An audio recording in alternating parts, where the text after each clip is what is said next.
Foreshadowing na kalaban si Shanks? Shanks, magiging kalaban nga ba talaga? Ang dami nagtatanong at marami nagsasabi na sus nga daw talaga itong si Shanks, ang captain ng Red-Haired Pirates. At madami din na nagsasabi na hindi siya kalaban dahil siya ang nagbigay ng Straw Hat kay Luffy. Marami din nagsasabi na kalaban nga talaga itong si Shanks sa papalapit na final saga ng One Piece. At yan ang mga tatalakayin natin sa video na ito. Pero syempre, bago tayo magsimula, intro muna. Living life, everyday, late at night, not okay. All I want, and I pray, all I need are some better days. Fuck me, I'm looking in the mirror, so foggy, but I've never seen clearer. I don't really think anyone can save me, and honestly I'm not really sure I want saving. I don't think that my head's on straight, gotta flip it and grip it and go and get an x-ray. What's wrong with me? I just feel weight pushing on my chest and it squeezes till I suffocate. Better change my mindset, meditate. It's pretty cool that I'm alive and have better days. I could walk, see, hear, I should celebrate. Think I could change my mind, maybe elevate. Living life, everyday, late at night, not okay. All I want, and I pray, all I need are some better days. Yeah, all I need are some better days. Cause all I want, and I pray, I believe in the better days. Sa tingin nyo ba na sa umpisa pa lang na alam na ni Shanks ang Devil Fruit ni Luffy? Na di talaga siya ang Gom Gom Fruit, kundi ito ay isa palang God Fruit na model Nika. Na sobrang tagal nang kinukuha ng world government pero di nila makuha, na tila ba na nilalayuan sila ng prutas mismo. At dahil parang walang no choice si Shanks kundi i-sacrifice ang kanyang isang kamay dahil nga nakain na ito ni Luffy. Pero ano sa tingin nyo? Ano ang mangyayari kung di ito kinain ni Luffy sa umpisa pa lang ng One Piece? At malay nyo na gusto pala talaga ni Shanks na siya ang kumain ng prutas na ninakaw niya sa world government. Pero sabi nga ng mga Gorosei na ang prutas na ito, which is ang Zoan type model Nika, ay namimili ng right user. So ibig sabihin lang na hindi si Shanks ang right user kaya di niya ito nakain. Pero maiba muna tayo dahil maraming One Piece fans ang nagsasabi pa din na si Shanks ay kakampi talaga. Naiintindihan ko sila.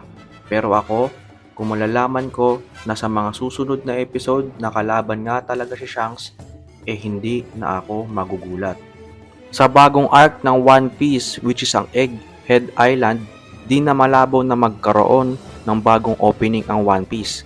Kasi halos lahat naman ng anime ay may bagong opening kapag may bagong arc. At ang title ng bagong opening ng One Piece para sa start ng Egghead Island ay pinamagatang A. Oo, tama kayo nang narinig. A, as in A-H lang. Tinranslate ko pa yan sa English kasi wala akong makitang English. Pero di tayo dyan magfo-focus sa mismong music. Kung hindi, magfo-focus tayo sa mga litrato dun sa mismong bagong opening ng One Piece. At kung mapapansin nyo, merong scene dun sa music video na nagharap-harapan si Shanks at Kid. Naglaban si Blackbeard at si Law. Naglaban din si Aokiji at si Garp. At naglaban din si Seraphim Mihawk at si Zoro. Naglaban din si Lucci na sobrang kulit at di na nadala. De joke lang. At si Luffy na naka Gear 5 form. At idagdag ko lang na lahat ng ito ay di pa nangyayari sa mismong anime pero sa manga ay nangyari na ito. So, wala ba kayong napansin dun sa mga scenes na yon? Oo, tama kayo nang napansin. Lahat ng villain or kalaban ay nasa left side. At lahat naman ng mga protagonist or mga side character ng protagonist ay nasa right side naman. Kilala nyo naman si Goda. Yung mga foreshadowing neto ay sobrang lupit. Kaya nga siya tinawag na Goda.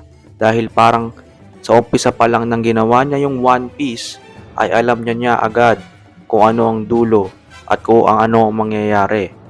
So, mabalik tayo dun sa scene na nagharapan si Shanks at Kid. Ano ang masasabi nyo mga ka-otaku? Kalaban nga ba si Shanks sa darating na final saga ng One Piece?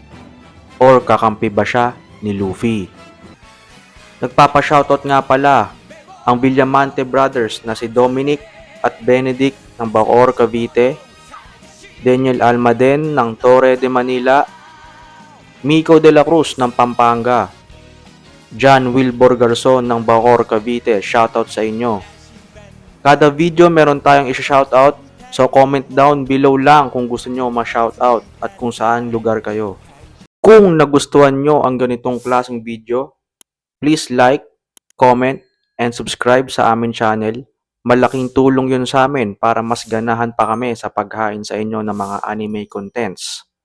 Hanggang sa muli mga ka-otaku,